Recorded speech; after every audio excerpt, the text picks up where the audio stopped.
नमस्कार, मी सुमित शंकर सावंत आणि तुम्ही पाहताय TV9 मराठी। या बातमीपत्रात 50 महत्त्वाच्या बातम्यांचा आपण वेगवान आढावा घेऊया। 17 दिवसांनंतर आमरण उपोषण मागे घेण्याचा मनोज जरांगेंचा निर्णय। 2 दिवस उपचार घेऊन पुढील दिशा ठरवणार असल्याची माहिती। मात्र साखळी उपोषण सुरूच ठेवणार जरांगेंची भूमिका।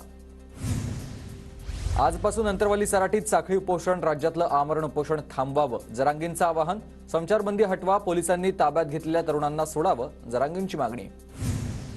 मनोज जरांगे यांच्या सगळ्या वक्तव्यांची चौकशी करून कारवाई केली जाईल। जरांगे यांच्या बोलण्याला राजकीय वास येतो, शासकीय मालमत्तेचं नुकसान केल्यास पोलीस कारवाई करणार, शंभूराज देसाईंचा इशारा। राजकीय अपरिपक्वता काल समोर आली। कालचा प्रकार म्हणजेच तमाशा होता। जरांगेंमुळे समाजाला खालच्या दर्जाची वागणूक, बारसकरांची टीका। 6 महिन्यांपूर्वी जरांगे कुणालाच माहिती नव्हते। आज तेच जरांगे शरद पवारांचे बाप झाले। परभणीतील ओबीसी एल्गार मेळाव्यात प्रकाश आंबेडकरांचं वक्तव्य। मनोज जरांगे यांच्यावर शिरूर, कासार आणि अंमळनेर पोलीस ठाण्यात गुन्हा दाखल। जरांगेंच्या आवाहनानंतर बीड जिल्ह्यात रास्ता रोको आंदोलन। पुण्याच्या पानशेतमध्ये जरांगेंच्या पाठिंब्यासाठी मराठा समाजाचं ठिय्या आंदोलन। 1 लाख मराठा एक मराठा आंदोलकांची घोषणाबाजी। बीड जिल्ह्यात रास्ता रोको आंदोलन प्रकरणी मनोज जरांगे पाटलांसह 425 जणांवर गुन्हा दाखल। जिल्ह्यातील 22 पोलीस ठाण्यात मराठा आंदोलकांवर गुन्हे दाखल। बारामती लोकसभेसाठी ओबीसींचा तगडा उमेदवार जाहीर करणार, प्रकाश शेंडगेंची माहिती आहे। बारामतीत प्रस्थापितांविरुद्ध विस्थापितांची लढाई होणार। या लढाईत विस्थापितांचा विजय निश्चित, प्रकाश शेंडगेंचा निर्धार। सांगलीमध्ये लोकसभेच्या निवडणुकीसाठी जोरदार तयारी। खासदार संजय काका पाटील, महाविकास आघाडीचे विशाल पाटील आणि केसरी चंद्रहार पाटील मैदानात। वंचित बहुजन आघाडीचा रामटेक लोकसभेवर दावा। रामटेक लोकसभा निवडणूक तयारीसाठी 1 मार्चला प्रकाश आंबेडकर यांची रामटेकमध्ये सभा। जळगाव लोकसभा उमेदवारीसाठी स्मिता वाघ यांच्या नावाची चर्चा। 2019च्या लोकसभेत भाजपकडून ऐनवेळी स्मिता वाघ यांना उमेदवारी नाकारली होती।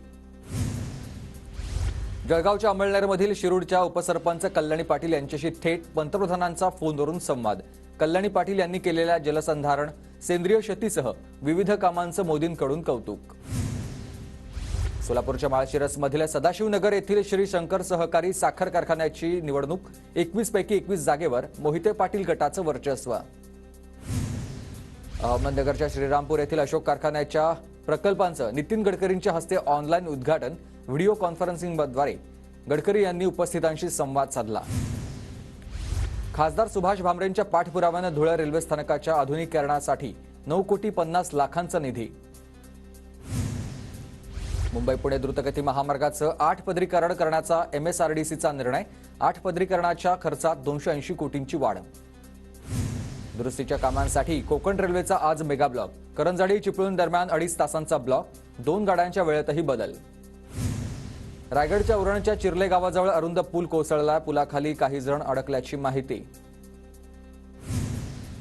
नाशिकमध्ये विविध मागण्यांसाठी शेतकऱ्यांचा लॉंग मार्च दरम्यान एका वयोवृद्ध आंदोलकाचा मृत्यू, तर इतर 3घांवर जिल्हा रुग्णालयात उपचार सुरू। नाशिकमध्ये JP गावित यांच्या नेतृत्वात हजारो आंदोलकांचा जिल्हाधिकारी कार्यालयावर मोर्चा।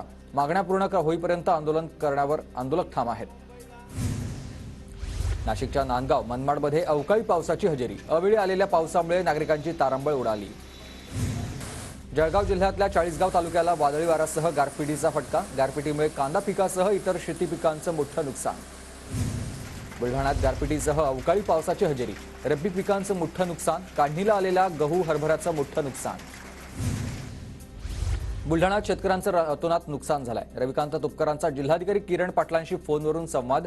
नुकसानाचे त्वरित पंचनामे करण्याची तुपकरांची विनंती। हिंगोली जिल्ह्यात हरभरा काढणीला सुरुवात। बदलत्या वातावरणामुळे उत्पादनात घट, खर्चही निघत नसल्यानं शेतकरी चिंतेत। धुळ्यात पाऊस कमी पडल्यानं जनावरांच्या चाऱ्याची टंचाई। शेतकऱ्यांकडून चारा पेरणीला सुरुवात। 3 महिन्यांनंतर जनावरांसाठी चारा उपलब्ध होणार। नंदुरबार जिल्ह्यात रब्बी हंगामात 23,882 हेक्टर क्षेत्रावर गव्हाची पेरणी। गव्हाच्या काढणीला सुरुवात झाल्यानं चांगला भाव मिळण्याची शेतकऱ्यांना अपेक्षा आहे। धुळे जिल्ह्यात एकही साखर कारखाना नसल्यानं ऊस उत्पादक शेतकऱ्यांची तारांबळ। ऊस बागलाण तालुक्यात नेऊन विकण्याची शेतकऱ्यांवर वेळ।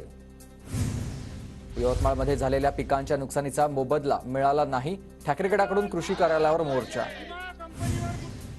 शहापूरच्या शेवलीमध्ये बंजर जमिनीवर नवनवीन प्रयोग करत घेतलेल्या लाखोंचं उत्पन्न, 2 एकर जमिनीवर विविध पिकांची लागवड. धुळे महानगरपालिकेच्या माजी स्थायी सभापती शीतल नवलेंच्या संकल्पनेतून युवकांसाठी मोफत व्यायामशाळा, युवकांसाठी विविध योजनांचा लाभ मिळणार. नंदुरबार जिल्ह्यातील सुजलोन कंपनीनं शेतकऱ्यांच्या जमिनी हडपल्याचा आरोप होतोय. आदिवासी शेतकऱ्यांच्या जमिनी अवैधरित्या पोल उभारलेल्या आहेत. केंद्र सरकारच्या अध्यादेशाची होळी करत सांगलीतील बाजार समितीकडून निषेध आंदोलन. सुधारित कायदा शेतकऱ्यांसह व्यापाऱ्यांसाठीही धोकादायक असल्याचा आंदोलनकर्त्यांचा आरोप. वर्धा जिल्ह्यातील 7 कृषी उत्पन्न बाजार समितींचा बंदमध्ये सहभाग. बाजार समित्या बंद असल्यानं व्यवहार ठप्प. लातूरचा अडत बाजार 3 दिवसांपासून ठप्प. हमाल माथाडींचे काम बंद आंदोलन.